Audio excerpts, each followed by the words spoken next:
Welcome back to SecretSpool's Therapy Thursday. I'm Noah, and tonight's story is about the quiet kind of grief, the one that hides underneath ordinary days and sits patiently until one tiny, unexpected moment shakes everything loose. Grief doesn't always arrive with storm clouds or dramatic scenes. Sometimes it slips in like a whisper, reminding you that healing isn't linear and memory doesn't disappear on command. If you've ever found yourself blindsided by something small, something simple, something you thought you were strong enough to handle, you're in familiar company.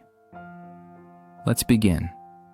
When my older brother died in 2021, the world didn't shatter in some cinematic way. There was no thunderclap, no surreal fade to black, just a sudden shift I couldn't name, a sense that something essential had slipped out of alignment. He was 29, I was 25, and we were at that age where you're building your own life but still leaning on each other in ways that only siblings understand. We weren't dramatic or sentimental, but the connection was there, woven into the everyday rhythm of our lives. We didn't hug often, didn't exchange long emotional messages, and definitely didn't say, "I love you," unless we were teasing each other. But we were annoyingly close. We communicated in sarcastic one-liners, shared glances across crowded rooms, and the kind of inside jokes only siblings can maintain across decades. That was our language: humor, bickering, shared memories, and unspoken loyalty that stayed solid even when everything else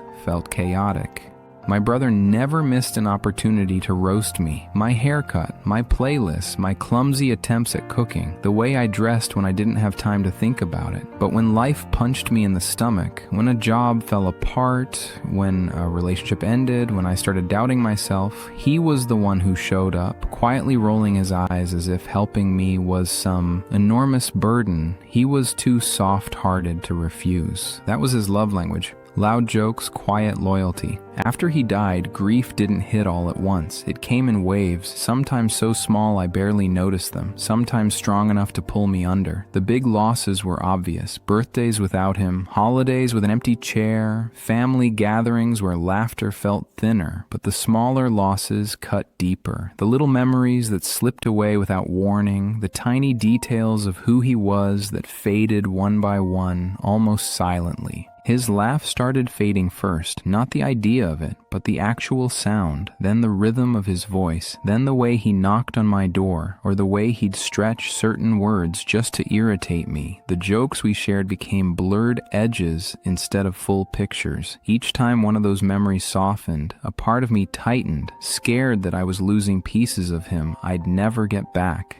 There were so many tiny things about him I didn't realize I'd memorized until they started fading. The way he cleared his throat before saying something sarcastic, the way he drummed his fingers when he was thinking, the way he leaned back in a chair like he owned every room he was in. Those habits used to annoy me when he was alive, but now I'd give anything to experience them one more time. It's strange how everyday details turn into treasures you didn't know you were collecting until they're suddenly all you have left. His phone number was the one thing that stayed sharp. I didn't consciously decide to keep it. It just stayed. And then it became something symbolic, something fragile but important. Seeing his name in my contacts made me feel tethered to a version of life where he still existed. I didn't call it, didn't text it, didn't open the contact card. It was enough just to know it was there, untouched and unmoving. I could scroll past dozens of names without feeling anything, but his always caught my eye, creating this tiny pause in my chest. It didn't matter that I knew the number didn't go anywhere. It didn't matter that it no longer belonged to him.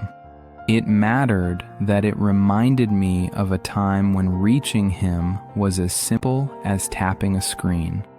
That quiet reminder was a kind of comfort, even if it didn't make sense. Today started like the most ordinary version of an ordinary day. I wasn't thinking about grief. I wasn't thinking about him. I was just clearing space on my phone, deleting old screenshots, cleaning out message threads, removing duplicate contacts. Nothing heavy, nothing emotional, just digital housekeeping to kill a bit of time between errands. My phone asked if I wanted to sync contacts, something I'd done more times than I could count. I tapped yes without thinking, the way you do with meaningless prompts, but this time wasn't meaningless, because the moment I tapped it, something unexpected happened, something tiny, something most people would overlook. His name glitched just for a split second. The letters twisted and scrambled themselves, like the phone couldn't quite interpret something untouched for years. It lasted less than a second, but in that moment, everything inside me dropped. Hard, fast, like the floor gave way beneath me. I didn't move. I didn't blink. I just stared at the screen, frozen by a feeling I couldn't explain.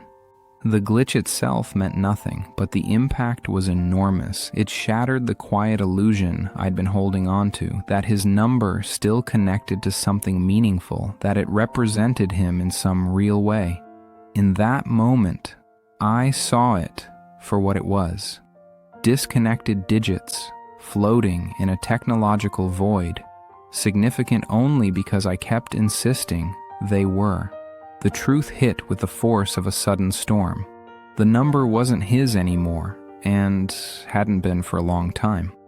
I opened the contact anyway, as if confronting it would make the moment easier. His name sat there in bold, just as it always had. My chest tightened. My hands felt unsteady. It was strange how something so small, a name on a screen, a line of text, could trigger such a deep emotional response.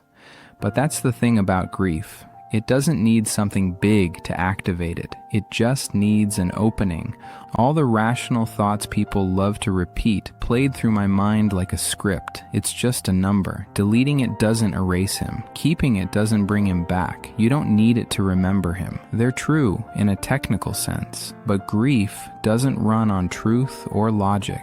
It runs on memory, connection, love, fear, longing, and none of those things care about reasoning. My thumb hovered over the delete button, and I felt myself pause, caught between two emotional cliffs. If I deleted it, would I regret it forever? If I kept it, was I just clinging to something that no longer served me?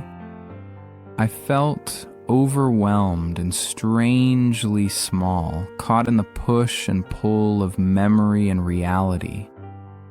For a moment, I thought about backing out, pretending I never opened the contact at all. But then, before I could overthink it any more than I already had, I pressed delete. The screen blinked, the name disappeared, just like that. No dramatic animation, no warning prompt asking if I was sure, no fanfare. Phones don't understand emotional significance. They just follow commands, indifferent to what those commands mean to the person giving them. I sat there longer than I expected, trying to make sense of the swirl of emotions I couldn't quite name. Part of me felt foolish, part of me felt relieved, and part of me felt like I'd stepped into a version of life I hadn't prepared for. Grief doesn't wait for the right time. It doesn't ask if you're ready. It just shows up, handing you the next chapter, whether you want to read it or not. And in that moment, I realized this wasn't an ending. It was another part of learning how to live with what's missing. The regret hit instantly. A sharp, hollow ache punched through me, like I just made a mistake I couldn't fix. Then came embarrassment for caring so much about a digital entry. Then frustration for being embarrassed. Then anger for spiraling. That's the strange, humiliating rhythm of grief. One emotion collapsing into another, none of them making logical sense, all of them unavoidably real. But after the storm of emotion passed, something inside me softened. I realized that deleting the number didn't erase who he was. Keeping it wouldn't have kept him alive. The connection I wanted wasn't inside a phone. It was inside me. I'll miss him for the rest of my life. That's not a sign of being stuck. It's a sign that he mattered. And maybe missing him doesn't need to look like holding onto a phone number. Maybe it can look like honoring the ways he shaped me, the memories we shared, and the pieces of him I carry into every day I live. Maybe missing him is just love that no longer has a destination. Thank you for spending this time with me tonight. Grief doesn't disappear. It evolves, reshapes itself, and asks us to grow with it. Come back next Thursday for more stories like this, and until then, take care of yourself.